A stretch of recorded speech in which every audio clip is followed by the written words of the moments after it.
নমস্কার, শুভ সন্ধ্যা। আমরা আমাদের সময় মতো আমরা লাইভে এসেছি। আজকে রামপুরহাট শাখার উপনিষদ মিউজিক ইনস্টিটিউটের রামপুরহাট শাখার 3 জন শিল্পী তারা আজকে পারফর্ম করবে।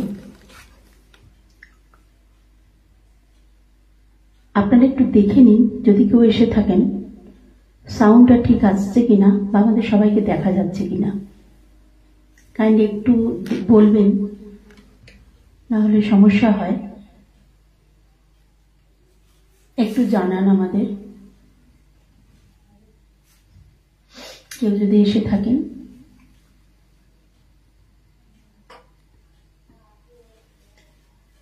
কতগুলো কথা বলা ভীষণ জরুরি। সেটা হলো,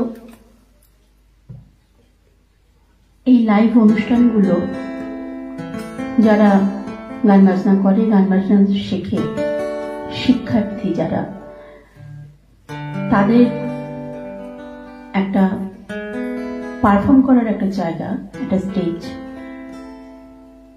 সেই ভীতিটা একটা কাটানোর ব্যাপার থাকে, যার জন্য আমরা সেইভাবে চলি আর কি। সেই ডিসিশন নিয়েছি যে সবাইকে ওইভাবে একটু জায়গা করে দেব। কিন্তু এত পরীক্ষা, 12 মাসে 13 পার্বণের মতন এদের পরীক্ষা, এই পরীক্ষার চক্করে পড়ে আমি আর কোনোভাবেই টাইম বার করতে পারি না।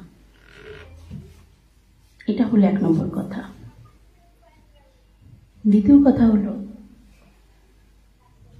অনেকে আপনারা বলতে পারেন এখন একটা সমাজে ডামাডোল চলছে, আপনি এত কথা লেখেন ফেসবুকে, এত উত্তর দেন, এত কোয়েশ্চেন করেন, যাই হোক, তো আপনি আজকে এরকম একটা ডামাডোলের মধ্যে একটা অনুষ্ঠান অ্যারেঞ্জ করছেন, ঠিক আমরা বুঝতে পারছি না।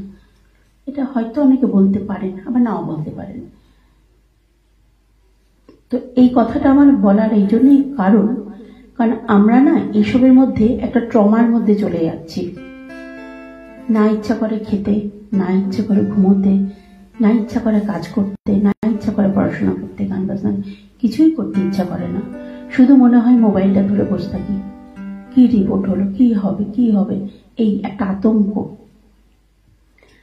তো খুব সত্যি কথা, এই আতঙ্ক থেকে বেরোনোর জন্য এটাও আমাদের কিন্তু একটা প্রচেষ্টা। কারণ আমরা পরবর্তীকালে যে ভাবে এগোবো, ট্রমার মধ্যে থাকলে কিন্তু আমরা পিছিয়ে যাব।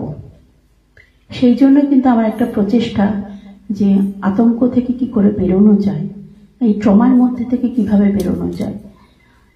তো যার জন্য আমাদের এই অনুষ্ঠানটা অ্যারেঞ্জ করা আর কি। ইচ্ছা না থাকলেও করতে হচ্ছে, কারণ ওই আতঙ্ক থেকে নিজেদের একটু সরিয়ে রাখার জন্য। আজকে আমাদের অনুষ্ঠানে যিনি আছেন তবলায়, রামপুরহাট শাখার শ্রী সোমনাথ ভট্টাচার্য, আর আমি তো হারমোনিয়ামে থাকি, পাপড়ি গাঙ্গুলি, আর ক্যামেরার উপাসে আছেন, কারণ উনি ক্যামেরাটা চালনা করছেন এবং সাউন্ডেও চালনা করছেন সুভাষ বসাক, উনি আছেন গিটারে। আপনারা একটু দেখুন সাউন্ড ঠিকঠাক আসছে কিনা, সবটা ঠিকঠাক আসছে কিনা।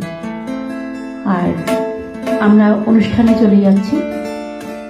প্রত্যেকের সময় 15 মিনিট করে। আমাদের প্রথম শিল্পী অহনা ঘোষ, পরের শিল্পী অর্হনা পাল এবং শেষ শিল্পী প্রাপ্তি মণ্ডল। আমি ডেকে নিচ্ছি আমাদের প্রথম শিল্পী অহনা ঘোষকে।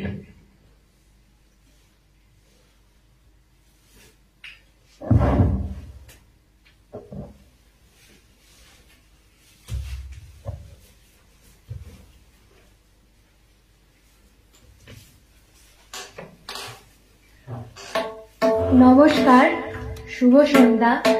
আমি অহনা ঘোষ, উপনিষদ মিউজিক ইনস্টিটিউটের রামপুরহাট শাখার একজন ছাত্রী।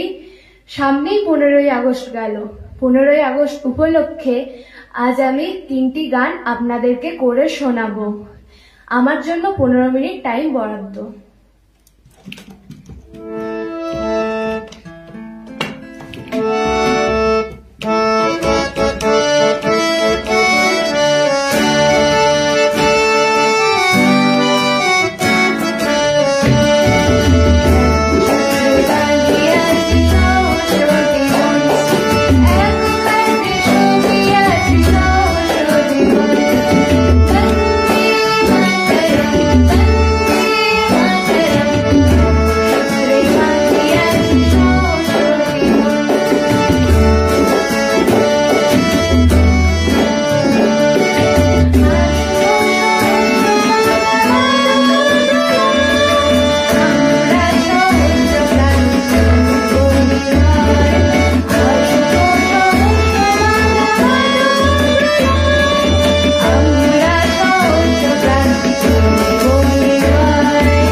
নমস্কার, আমার নাম অর্হনা পাল।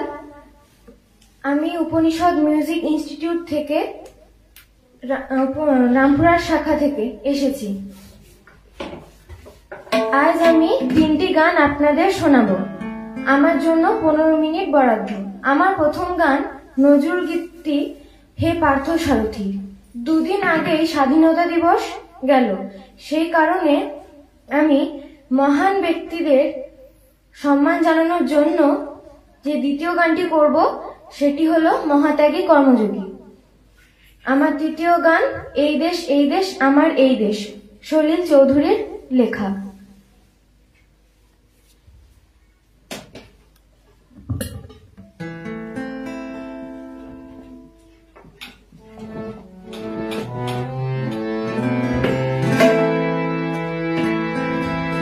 হে পার্থ সারথি বাজাও বাজাও শঙ্খ। হে পার্থ সারথি বাজাও বাজাও শঙ্খ।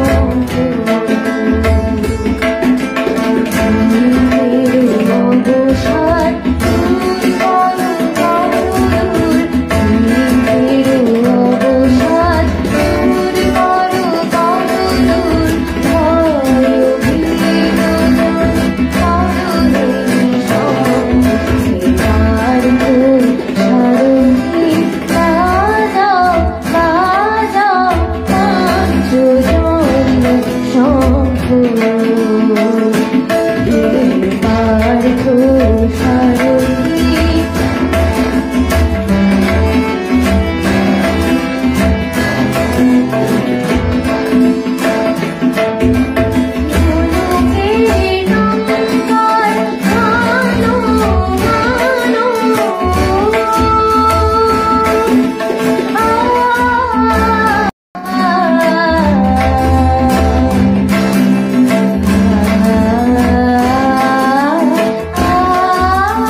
এই দেশ আমার এই দেশ, এই মাটিতে জন্মেছি মা, জীবন মরণ তোমার শরণ, তোমার চরণ ধুলি দাও মা।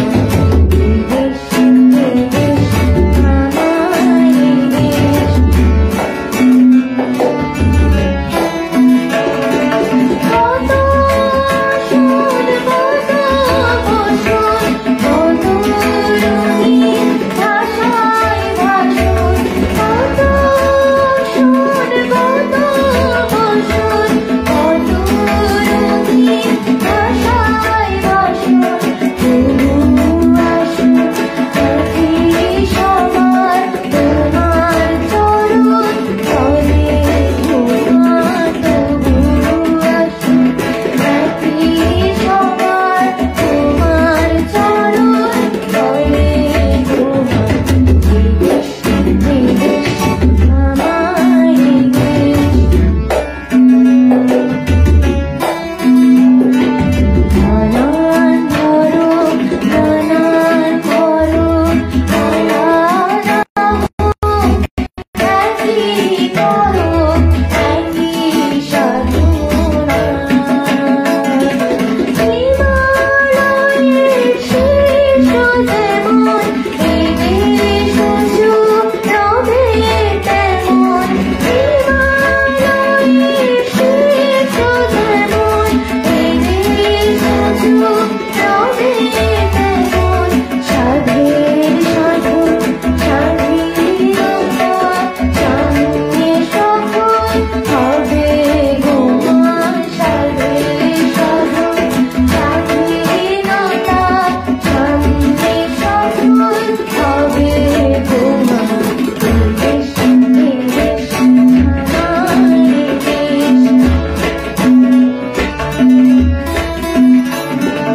কত না যুগ ধরে ধরে ফিরে তোমা শীতল করে আমি জানি না।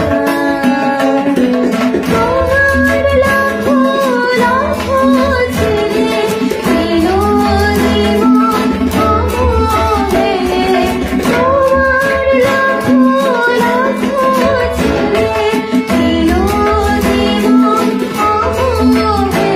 তারা রক্ত ঢেলে জন্মভূমি পুণ্যভূমি করেছে মা, রক্ত ঢেলে জন্মভূমি পুণ্যভূমি করেছে মা।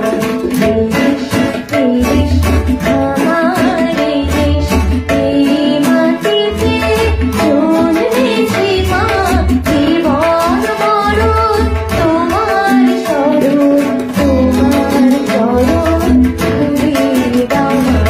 এই দেশ আমার এই দেশ, এই দেশ আমার এই দেশ, এই দেশ আমার এই দেশ।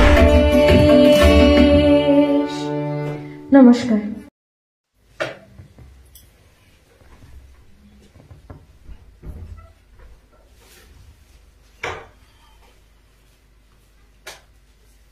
নমস্কার, আমি প্রাপ্তি মণ্ডল, উপনিষদ মিউজিক শাখার ছাত্রী, রামপুরার।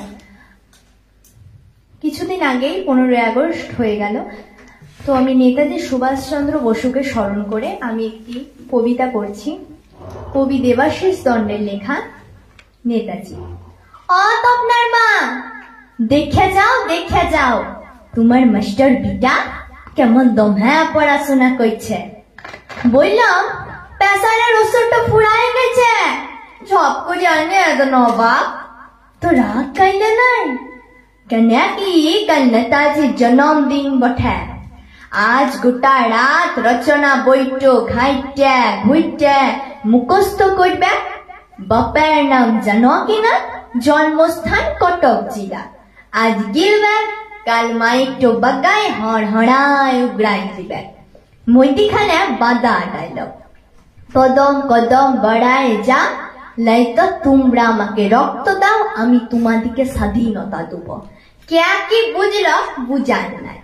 ছেলিয়া পিলারা ভাববে বাবা তো পনসের কত জানে, দে হাততালি। হাততালি তো বুঝলি বাপ, জোড়া তালি তো বুঝলি নাই। শুন বাবা, রচনা বইয়ের 1.5 পাতায় গরু, ঘোড়া, শরৎকাল, বর্ষাকাল এইসব গুলা ধরাইতে পারবি। নেতাজির পড়া অত বড় মানুষটা কুলাইবে না। প্রেসিডেন্সি কলেজে ছেলে সুভাষ বোস, কত বয়স, 1 হইয়াছে কি হয় নাই। ঘুচিন দিলেন নটান সাহেবের মতো পড়ি। লালবন্দার গলাও বুঝাছিল ই বাপ কোন সোজা লোক লয়। 1931 কলকাতা কর্পোরেশনের মেয়র বটে সুভাষ বোস। আইন অমান্য আন্দোলনে ঢুকে পড়ে দেশের ইতিহাসটাকে চমকাই দিলেন। এসব লাগাতার যুদ্ধ বছর বছর মুখস্থ করা লয় বাপ। 1944 নেতাজির বীর সেনারা ব্রহ্ম সীমান্ত পার হয়ে সোজা মণিপুর। আজাদ বাহিনী আক্রমণে কোহিমা, ইম্ফল ইংরেজ গুলা বাপ বাপ বলে পড়ায় গেল। আমাদের কপালটো খারাপ, ভুখা পেট, প্রকৃতির বেইমানি, অস্ত্রের কম জুড়ি, শেষ রক্ষা হইল নাই। তা নাই হোক, নেতাজির ভালোবাসা আর সাহস সোনার কাঠিটো ছুঁয়াই দিলে। মুক্তিকামিনী মানুষের মন থেকে ঘুচাই দিলেন মরণের ভয়। এটা কোনো কম লয়, মুখস্থ করিয়ে পারবি বাপ। ছেলে মুখস্থ করছে, ছেলের বাপ মুখস্থ করছে, ছেলের মাস্টার মুখস্থ করছে, আর গভর্নমেন্ট একটার পর একটা কমিশন বসায় হুকা টানছে, মরণ বচনের হিসাব লিখছে। কমিশন যে কি মধু, অত বড় মানুষটার মরণ হয় হইতে পারে? এই অমর শক্তি আদর্শ বুকের ভিতর লালন করব। অত বড় মানুষটাকে মুখস্থ করতে লাড়বি বাপ। মুখে লয়, মুখে লয়, বুকে রাখ, বুকে। নমস্কার। আমার দ্বিতীয় নিবেদন, এটি একটি অন্যরকম গান। বাঁকুড়া জেলার একটি আদিবাসী গান ও বাংলার অত্যন্ত প্রিয় সাঁওতাল ভাষা। তো সাঁওতাল ভাষা ও বাঁকুড়া জেলার গান দুটোকে মিক্স করে এই গানটি।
আমাদের জীবনের পথ চলা রবীন্দ্রনাথ ঠাকুরকে নিয়ে।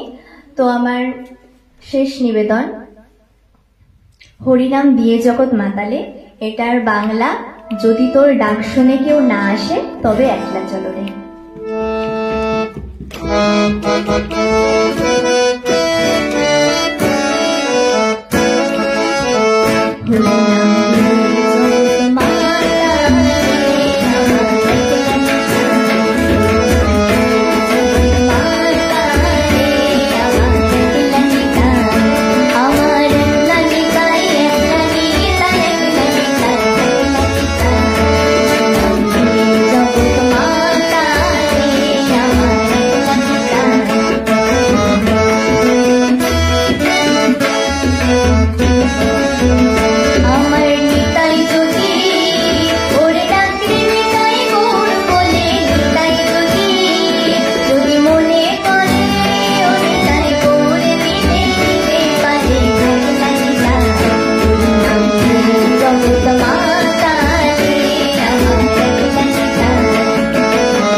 আজকের অনুষ্ঠান এই পর্যন্ত।